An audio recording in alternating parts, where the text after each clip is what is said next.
Let's get started with talking about the types of certificates that are out there. And the certificates that you're going to get really depends on what you want to do in aviation. There are people that just want to fly for fun, and there are people that want to do this for a living. Depending on which path you decide to choose, then you're going to have to get different types of certificates. Now, in this course, I'm going to mention the word certificate and license. They're the same thing, okay? They're something that you're going to get from the FAA. The FAA is the only entity in the country, the Federal Aviation Administration, that is going to grant certificates to pilots.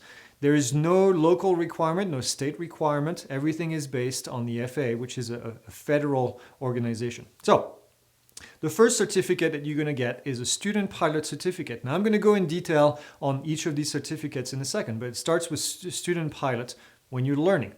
The next thing is going to be the possibility of getting a recreational pilot certificate. Again, I'll talk about it in a second. Then we have a sport pilot certificate and a private pilot certificate. Now you're going to choose from one of these three as your first certificate. So recreational, sport, and private. And then the next level is going to be a commercial pilot certificate. And finally, the highest possible level is going to be an airline transport pilot certificate. That's what we call ATP, Airline Transport Pilot. So let's get started. Let's talk about the student pilot certificate. This is your learner's permit. This is what you're going to be using in order to learn to fly an airplane. What it does, it allows you to fly as the sole manipulators of the control. This is the keywords from the FAA. This is basically going to allow you to fly solo, fly by yourself before you get your private pilot license. Now, as you can imagine, it's going to take a few hours, usually about 20 to 30 hours before you get to your first solo, and then you'll be able to fly by yourself. So that's kind of the goal of the first step of your pilot license is going to be to get to that first solo.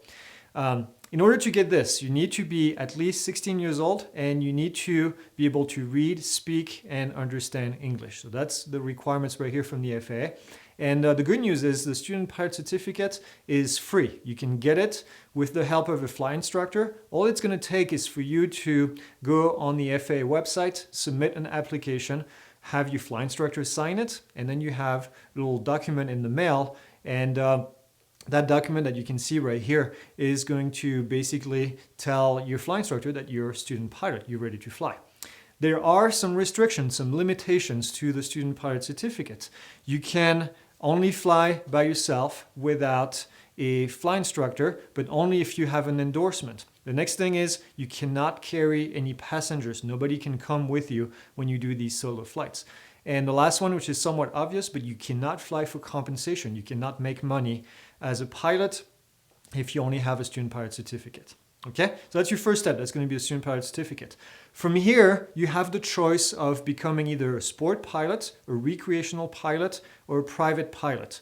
Now, the sport pilot is kind of the most recent certificate that the FAA created. And that's kind of the lowest level of pilot. Now, I don't say that in a mean way or in a bad way, in a diminishing way. This is just the lowest level because it has the most limitations, okay? You need to be at least 16 years old to get a sport pilot certificate, and you either have to have a medical certificate or have a driver's license. And this is the only certificate here where you will be able to fly by yourself without having a medical certificate. And that's the part of the appeal for a lot of people is getting a sport pilot license because they can't pass an FAA medical certificate. We'll talk about the medicals in a few minutes in the next video, but this is what it is with this. Now, the one thing with this certificate, you can actually fly without an endorsement from a flight instructor. Endorsement meaning just a sign off, somebody saying, yeah, this guy is, or this girl is ready to fly. And you can only be in command of what we call a light sport aircraft, which is a smaller type of aircraft. The minimum number of hours to get your sport pilot license is going to be 20 hours of total time. And with this, you can carry passengers, you cannot receive compensation, and you cannot fly when the visibility is restricted outside, when it's less than 3 statute miles. Now, this might sound like very technical speak, but it's basically when the visibility outside, when it's foggy or cloudy, you basically can't go and fly with that license. So That's, again, the sport pilot certificate right here. The next level up would be what we call a recreational pilot. Now, sport pilot, recreational pilot is the lowest number of licenses issued every year by the FAA. Recreational pilot, you have to be 17 years old in order to do this. You have to be able to read, write, and understand English, just like all the other licenses. And in this case, you actually have to pass a knowledge test and also pass a practical test in order to get the certificate. Compared to the other one, the sport pilot license, you also need to have a third-class medical certificate. You need to go to a person called an aviation medical examiner, and they need to examine you, examine you, and basically make sure that you're fit to fly, and then they'll give you a certificate. The privileges with the recreational pilot certificate is that you can actually carry the passengers, but no more than one. So you can only carry one passenger in there. And the passengers that you carry, they have to pay at least half of the expenses when you fly. You cannot say, hey, go to a friend and say, hey, I'll take you up on the flight if you pay for all the gas and all the expenses. You can't do that. You have to pay at least half of the expenses. That's just an FAA regulation. It's something that's pretty common. Some of the limitations of the recreational pilot certificate is you can't do cross-country over 50 nautical miles from the airport that you departed, unless you have an endorsement from an instructor. But that's somewhat of a big limitation. So if you want to fly further than 50 miles from where you're based, you can't do that. You can't fly at night, and you cannot fly where radio communications are required, which is also a pretty big limitation. Larger airport will have communication required. So in this case, you have to stay away from these airports.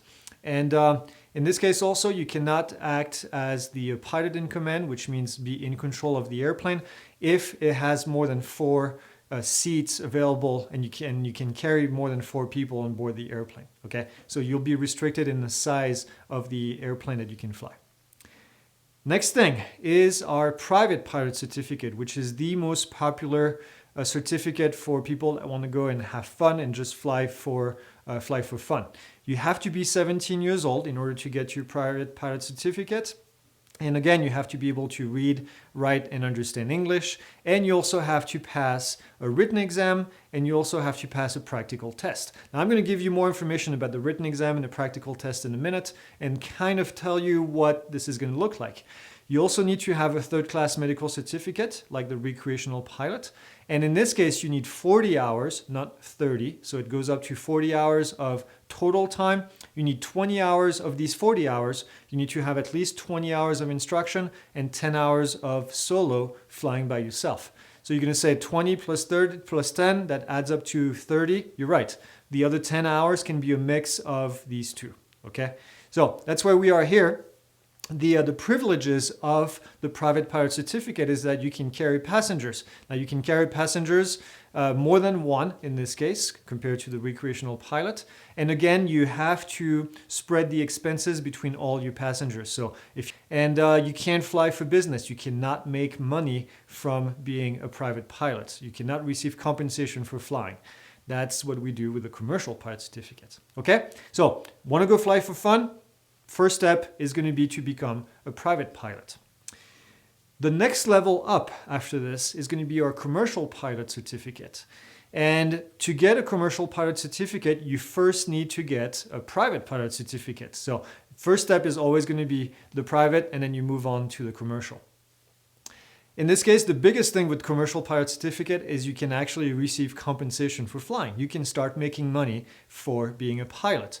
You have to be 18 years old to do this. You have to be able to read, write, and understand English. And you also have to pass a test, a knowledge test, and a practical test with the FAA. And in this case, you need what's called a second-class medical certificate. All the other ones were called third-class medical certificate. You guessed it, there's 3 classes of certificates. Third class is kind of the lowest level, second class, and then the first class on top of it. We'll talk about the details in a minute. In order to be a commercial pilot, you need to have 250 hours of total time, and that's a lot more than the 40 hours for private, so it's going to take a lot more experience, and obviously it's going to be a lot more expensive. What can you do with a commercial pilot certificate? Well, you can fly for pretty much any outfit out there that is flying except for the airlines. So if you want to fly for an airline, then you will need to have an airline transport pilot certificate, an ATP. Now, ATP is the highest possible level of pilot certificate. Once you have an ATP, you've made it, okay? You're at the top. This is going to be required if you want to be flying for an airline. If you want to be flying for Delta, for United, for American, whoever it is, then you're going to need to have an ATP. All right. And the minimum requirement for this is actually 1,500 hours, 1,500 hours. There are exceptions that can go where you can get that limited reduced to 1,000 hours if you go to a 4-year degree program, for example. If you go to a large university, then you'll be that teaches flight, an aeronautical university, then you'll be able to get that reduced to 1,000 hours. But 1,500 to 1,000 hours to get an ATP, and you need to be 23 years old. So a little bit older, a little bit more experience. Obviously, these are the people that are going to be flying you when you fly commercial. So if you want to be flying somebody commercially in an airliner, then this is what you're going to have to go through. All right.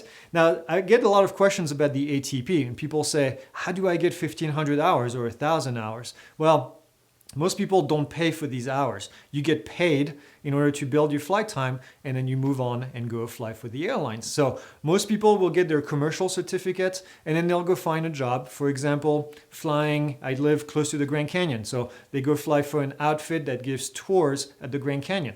That you can do with a commercial pilot certificate, build up your hours, and then move on to the airlines. Some people do drop skydivers. So you go out there and you fly the airplanes that go up, drop the skydivers, and come back down. We have people that do work for surveying companies, all right?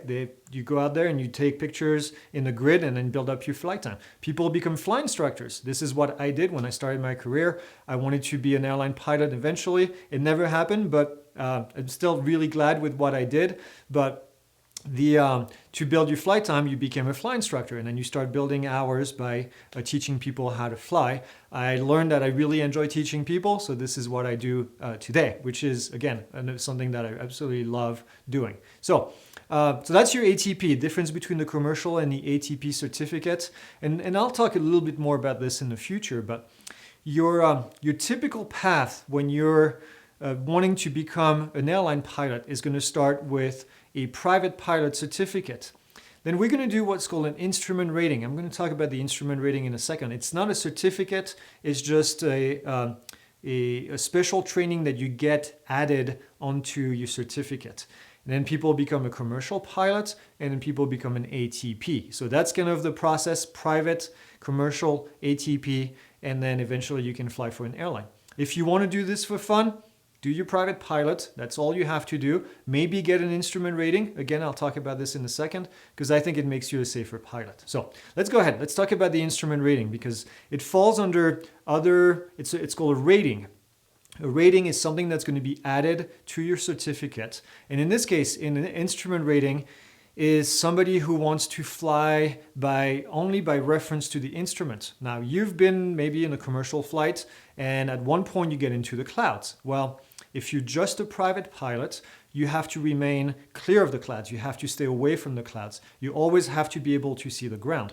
Now, when you're cloud, you can't do that. So in this case, you need what's called an instrument rating. Instrument means you'll be able to look at the instruments in the cockpit and basically fly the airplane by referencing the instruments. So that's one thing, that's the instrument rating. It can be added to a private pilot certificate or a commercial pilot certificate or an ATP.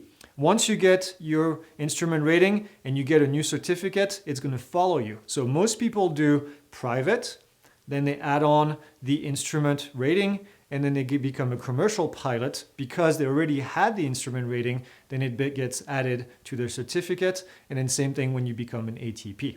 All right? Another thing that you can do, and that's when you start flying larger aircraft, is get a type rating.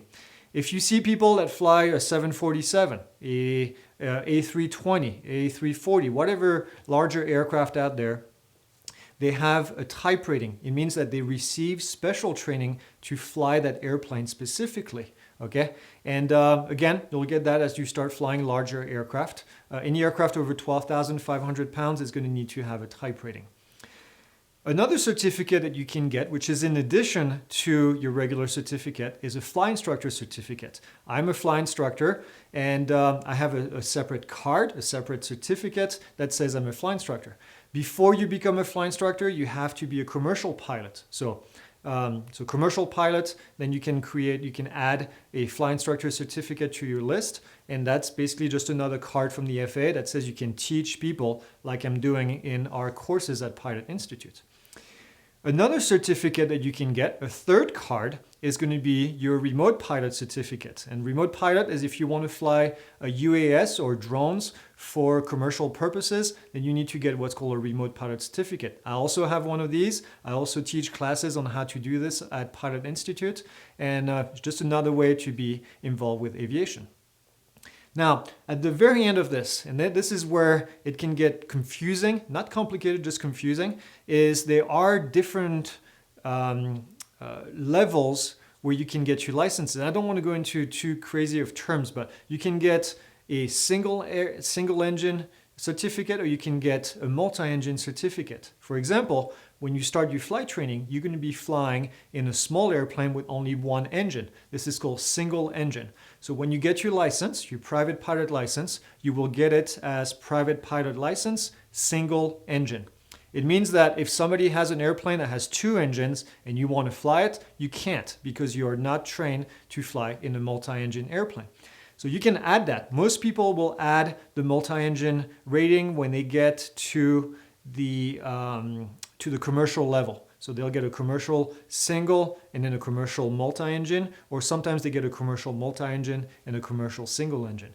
So on top of all this, we have land versus sea. So I'll give you an example. I have a commercial pilot certificate with single and multi-engine land, because I can fly airplane that land at an airport. I do not have a seaplane certificate, so I cannot go and fly an airplane that lands on lakes or on a river, on a creek, or in the ocean. All right, so that's a separate rating that I do not have.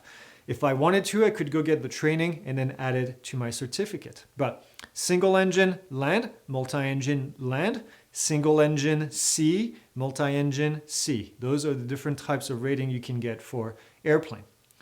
There are also people out there that fly helicopters. I can't fly a helicopters because I didn't get the training, but then I would get a rotorcraft license with a helicopter rating on it that tells me I can basically fly helicopters. So now you can kind of try to understand the different certificates and then the ratings that get added to it. For you, more than likely, if you want to do this for fun, you'll get a private pilot, single engine, land, okay? And then as you get more experience, maybe you want to add a private pilot multi-engine land if you want to do this for fun. If you want to make a career out of it, you're going to have to get a commercial pilot, single and multi-engine land in most cases. This is what most people will do to fly for the airlines. And then eventually they'll get an ATP to fly for the airlines. I hope this is not too confusing. If it is, please leave a comment in the video and I'll be happy to guide you and provide you more information. But this is kind of the big idea with all these different certificates. So let's go ahead and talk about medical certificates in the next video.